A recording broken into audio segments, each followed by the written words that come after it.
नमस्कार आणि स्वागत आहे. आज आपण एका खूपच रंजक विषयावर बोलणार आहोत. विचार करा, तुमच्याकडे खूप साऱ्या पावत्या आहेत आणि त्यातील माहिती तुम्हाला एका एक्सेल शीटमध्ये भरायची आहे. किती कंटाळवाणे काम आहे, नाही का? पण काय होईल जर कृत्रिम बुद्धिमत्ता म्हणजे AI हे काम तुमच्यासाठी काही सेकंदात करू शकेल? आज आपण मायक्रोसॉफ्टच्या एका लर्निंग एक्सरसाइजच्या मदतीने हेच शिकणार आहोत. आपल्याकडे या एक्सरसाइजची सगळी माहिती आहे. आपलं ध्येय सोपं आहे. AI वापरून पावत्यांमधून नाव, तारीख, रक्कम यांसारखी माहिती आपोआप कशी बाहेर काढायची हे सोप्या भाषेत समजून घेणे. चला तर मग या विषयाच्या मुळाशी जाऊया. अग-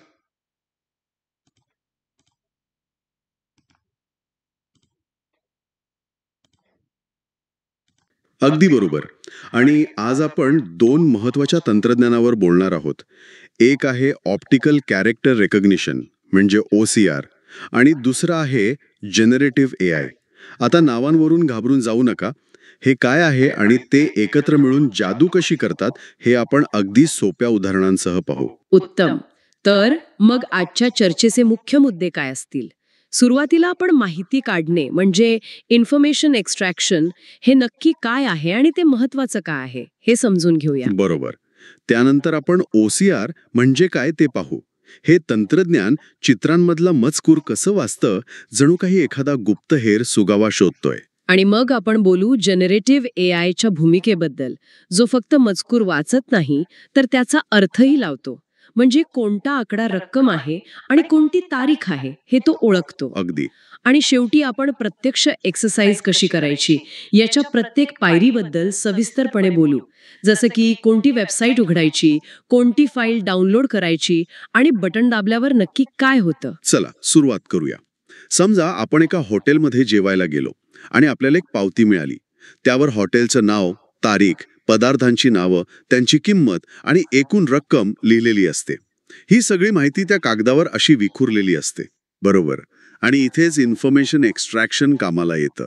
या विखुरलेल्या माहितीतून आपल्याला हवी असलेली नेमकी माहिती, जसं की एकूण रक्कम किती, तारीख कोणती, हे वेगळं काढणं म्हणजेच इन्फॉर्मेशन एक्स्ट्रॅक्शन.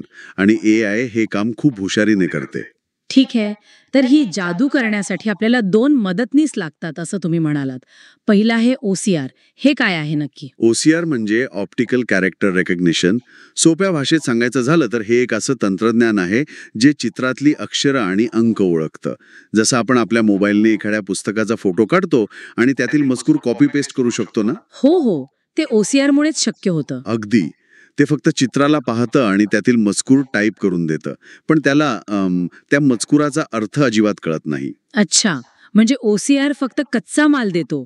मग दुसरा जादूगार म्हणजे जनरेटिव्ह AI तो काय करतो? इथेच तर खरी गंमत आहे. बरोबर. नेमका तोच शब्द. OCRने दिलेला सगळा मजकूर जनरेटिव्ह AI वाचतो आणि त्याचा अर्थ लावतो.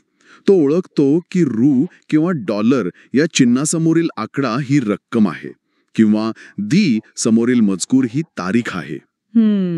तो फक्त शब्द नाही तर शब्दांमधले संबंध आणि संदर्भ ओळखतो. यालाच सिमॅन्टिक ॲनालिसिस असं म्हणतात. वाह, हे खूपच मनारिक आहे. चला तर मग आता प्रत्यक्ष कामाला लागूया. ही एक्सरसाइज करायला साधारण 15 मिनिटे लागतील. सर्वप्रथम आपल्या ब्राउझरमध्ये इन्फॉर्मेशन एक्स्ट्रॅक्टर ॲप उघडायचं आहे. त्याची लिंक आहे https:/aka.ms/info-extractor. एक गोष्ट लक्षात ठेवा, हे ॲप पहिल्यांदा उघडल्यावर मॉडेल डाउनलोड व्हायला थोडा वेळ लागू शकतो. त्यामुळे घाबरू नका. कॉम्प्युटर हँग झालेला नाही. म्हणजे तो ARचा मेंदू डाउनलोड होत आहे. अगदी. पुढच्या वेळी हे खूप लवकर होईल. ओके. जोपर्यंत मॉडेल डाउनलोड होत आहे तोपर्यंत आपण एक दुसरं काम करू. एका नवीन टॅबमध्ये https://aka.ms/receipts ही लिंक उघडायची आहे. तिथून receipts.zip नावाची एक फाईल डाउनलोड होईल.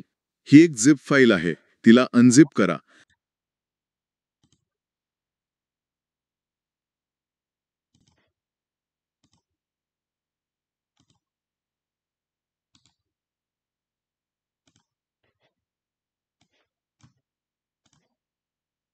त्यात तुम्हाला काही पावत्यांचे फोटो दिसतील. याच फोटोंवर आपण AIची जादू पाहणार आहोत. बरोबर. आतापर्यंत तुमचं मॉडेल नक्कीच लोड झालं असेल. ॲपमध्ये तुम्हाला आधीचे एक नमुना पावती म्हणजे सॅम्पल रिसीट दिसेल. चला त्यावरच पहिला प्रयोग करू. रन अनालिसिस बटनावर क्लिक करा आणि काय होते ते बघा. काय दिसलं?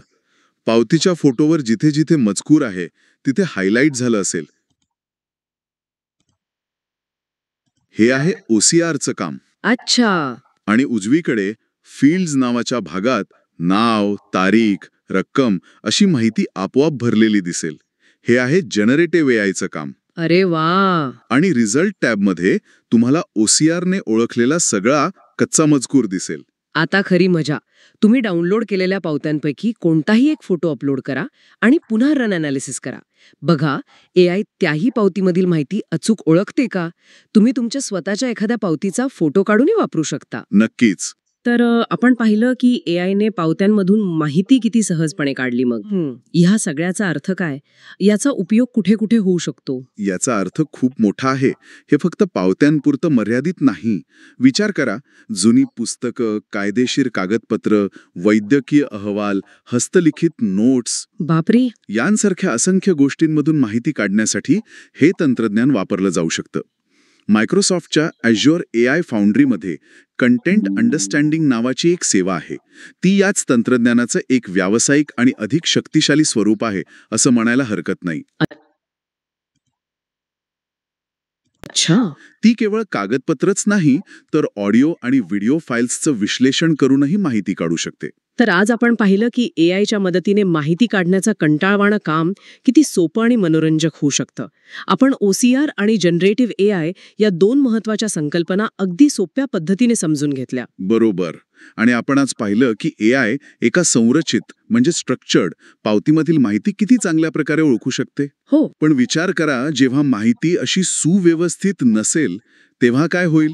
म्हणजे कसं? जसं की एखाद्याच्या विस्कळीत हस्ताक्षरातील पत्र, डॉक्टरांनी घाईघाईत लिहिलेल्या नोट्स किंवा एखाद्या कायदेशीर कराराच्या अनेक पानांवर विखुरलेली माहिती. हे खरंच एक आव्हान आहे. अगदी.